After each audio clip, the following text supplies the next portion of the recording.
recipe is available in Marathi as well as English. For English, see the description below the video to see the ingredients and procedure to follow. Thank you.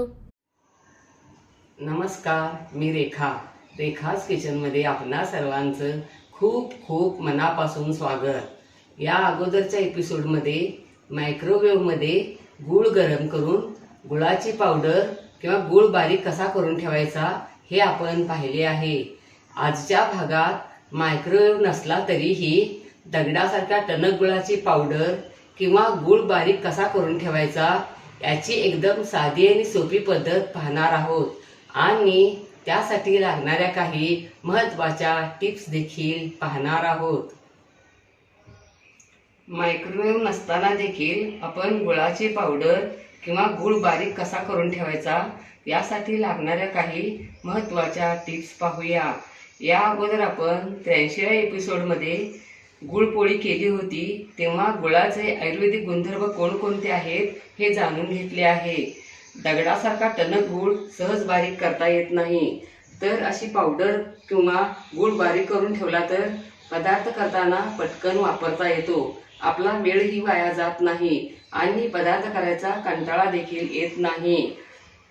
पसरट pan किंवा कढई घेऊन त्यामध्ये पाणी गरम करायला ठेवायचे आणि त्यामध्ये स्टँड ठेवायचा आणि त्यावर गूळ बसेल अशा खोलगट भांड्यात गूळ ठेवायचा आणि वरती झाकण ठेवायचे। झाकण नाही ठेवले तर गुळात पाणी जाऊ शकते, त्यामुळे झाकण ठेवले तर गुळात पाणी जाणार नाही। नंतर गॅसची फ्लेम मीडियम टू स्लो ठेवून 5 ते 6 मिनिटे गूळ गरम करायचा। नंतर गूळ एका पसरट ताटात काढून गरम असताना सुरीने कापायचा आणि खडे वगैरे स्मॅशरने बारीक करायचे, नाहीतर गूळ थंड झाल्यावर पुन्हा कडक होऊ शकतो। पूर्ण थंड झाल्यावर प्लास्टिक डबा, बरणी किंवा प्लास्टिक जीवच्या पिशवीत भरून ठेवायचा। आपल्याला पदार्थ करताना हवा तेव्हा आपण गूळ वापरू शकतो। गूळ काढून घेताना आपला हात किंवा चमचा कोरडा असावा, ओला हात वगैरे लागला तर गूळ खराब होऊ शकतो। स्टील किंवा ॲल्युमिनियमच्या डब्यात गूळ भरून ठेवायचं नाही, त्यामध्ये गूळ खराब होऊ शकतो। चला तर आपण आता साहित्य पाहूया। पॅनवरती झाकण, 1 किलो गुळाची ढेप, सुरी, स्टँड, पसरट ताट, स्मॅशर, पाणी, गूळ बसेल असं भांडं, त्याच्यावरती झाकण, गुळाची पावडर ठेवण्यासाठी प्लास्टिकची झिपची पिशवी आणि प्लास्टिकचा डबा।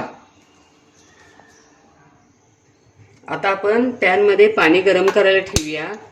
गॅसची फ्लेम मीडियम ठेवूया। यामध्ये स्टँड ठेवूया। अशा खोलगट भांड्यात गूळ ठेवूया आणि हे गुळाचं भांडं स्टँडवरती ठेवूया। गुळावरती झाकण ठेवूया आणि याच्यावरती पॅनवर आणखीन एक झाकण ठेवूया आणि 5 ते 6 मिनिटं गूळ गरम करून घेऊया। गूळ कधी कधी मऊ असतो किंवा जास्त कडक असतो, त्या प्रमाणात गरम करून घेतलं तरी चालेल। 6 मिनिटे झाली, आपण आता हे वरचं झाकण काढूया। गूळ गरम झालाय का बघूया। असं कॉटनचं कापड घेऊन काढायचं, नाहीतर हाताला चटके बसतील। गॅस बंद करूया। असं कॉटनच्या कापडानेच असं गुळाचं भांडं काढायचं आणि आता पसरट ताटात गूळ काढूया।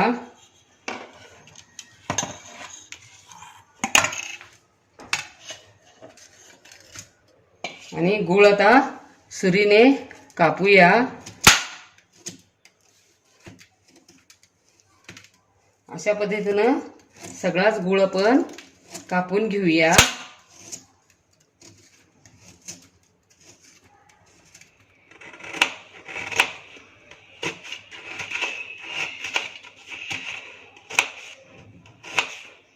बघा गूळ किती पटपट बारीक होतोय। या पद्धतीने गरम असतानाच बारीक करायचं।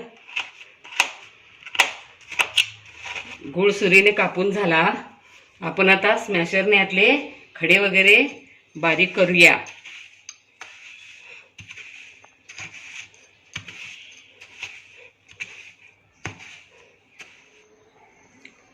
स्मॅशरने गुळाचे खडे वगैरे बारीक करून झाले आणि गुळ थंड देखील झाला आहे. बघा कशी गुळाची पावडर तयार झाली आहे. आणि आता पूर्ण थंड झाल्यावरच अशा प्लास्टिक डब्यात किंवा अशा झिपच्या प्लास्टिक पिशवीत भरून ठेवायचा आणि काढून घेताना कोरडा चमचा किंवा हात स्वच्छाने कोरडा करूनच गुळ काढायचा, नाहीतर पुन्हा ओलसर होऊ शकतो. आणि आता ही गुळाची पावडर तयार झाली. वाव, मस्तच. अशा पद्धतीने गुळाची पावडर तुम्ही जरूर करून ठेवा. तुम्हाला नक्कीच आवडेल. लाईक आणि सबस्क्राईब करा. कमेंट बॉक्समध्ये कमेंट टाका. पुन्हा असेच भेटत राहू नवीन नवीन वेगवेगळ्या आणि छान छान रेसिपी घेऊन महत्त्वाच्या टिप्ससह. धन्यवाद. मस्त खा आणि स्वस्त रहा. Don't forget to like, share, comment and subscribe. Hit the notification bell ting to get the notifications whenever we upload the new video. Stay tuned for healthy, homemade and tasty recipes every week. Thank you.